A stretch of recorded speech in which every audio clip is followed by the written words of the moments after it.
Este año 2010 inició con un terrible temblor en Haití, seguido por uno no menos fuerte en Chile. ¿Sigue México?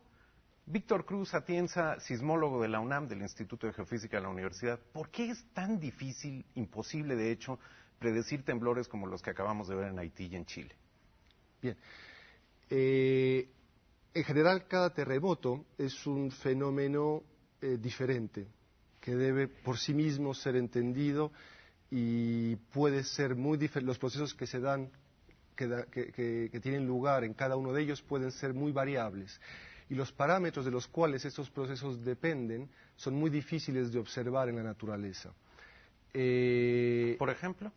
Un parámetro crítico que pudiera determinar cuándo, porque más o menos se sabe en dónde. Se sospecha de las costas de Guerrero, la falla de San Andrés, se sospechaba de las fallas que acaban de entrar en colisión frente a Chile. Claro. ¿Cuál es el otro parámetro más allá de la geografía que determine cuándo se puede ver venir uno de ese tamaño? Claro.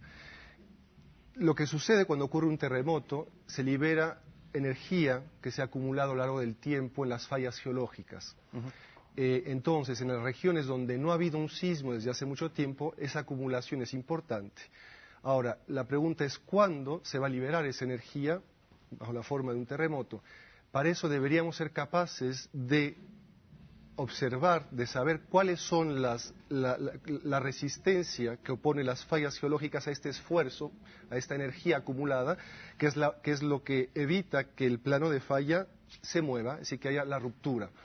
Estos parámetros de fricción en las fallas son difícilmente medibles en la naturaleza. Existen experimentos de laboratorio que pretenden identificar las leyes que rigen la fricción en las fallas, pero siempre hay un abismo difícilmente salvable de escala entre los pequeños. O sea que la fricción y la escala parecen ser las palabras claves aquí, porque si analizamos la historia de la física, tiene 400 años de poder predecir con todo éxito qué hacen sistemas tan diferentes como las galaxias y los planetas. Por ejemplo, hay un grado de predictibilidad allí que no hemos alcanzado en nuestra propia Tierra. Es porque los planetas no enfrentan fricción y las placas aquí sí enfrentan fricción. Entonces la fricción es ese elemento que la física no ha terminado de resolver desde el punto de vista de predecir cuándo se va a liberar.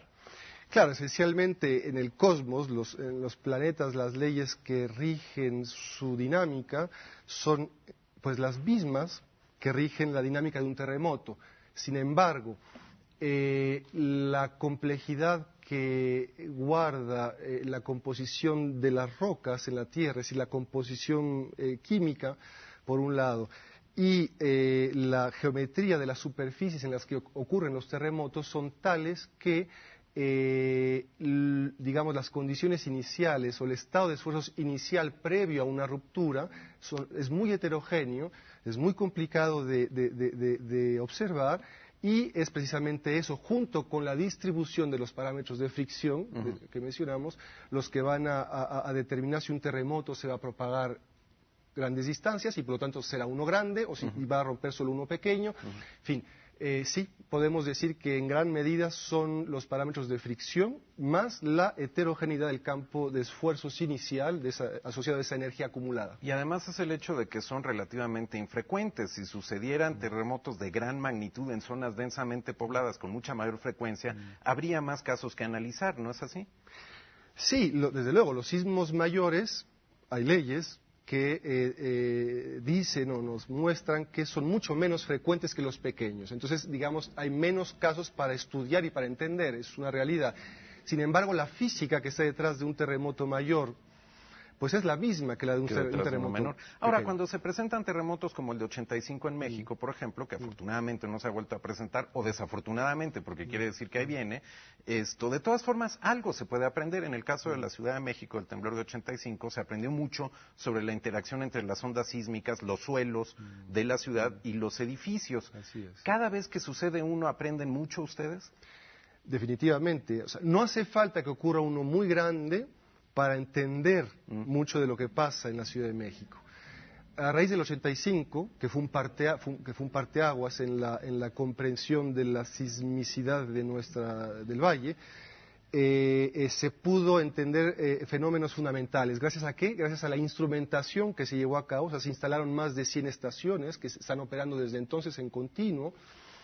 Y con toda la información de sismos pequeños, intermedios y grandes, se ha podido cuantificar o microsonificar o microcaracterizar la respuesta sísmica en puntos específicos de la cuenca, que son muy diferentes estas respuestas. ¿Sí? A partir de la investigación sobre esa red de datos. Absolutamente. En los pocos segundos que nos quedan, porque se nos acaba el tiempo, Víctor, ¿trabajan suficientemente cerca en México los sismólogos, por un lado, que hacen este tipo de estudios, y los ingenieros civiles que calculan estructuras? Desde luego que hay lazos importantes, es una realidad. Deberían haberlos más, creo yo. Históricamente los ha habido y han sido muy importantes para lograr crear todo este conocimiento que hoy tenemos y que ha permitido mejorar notablemente las normas de construcción en la ciudad. Es justamente por la interacción entre estos dos grupos que menciona. De manera que tenemos aquí ciencia aplicada en México en busca de resolver un enorme desafío, estar mejor preparados para cuando vengan los siguientes grandes sismos. Muchas gracias.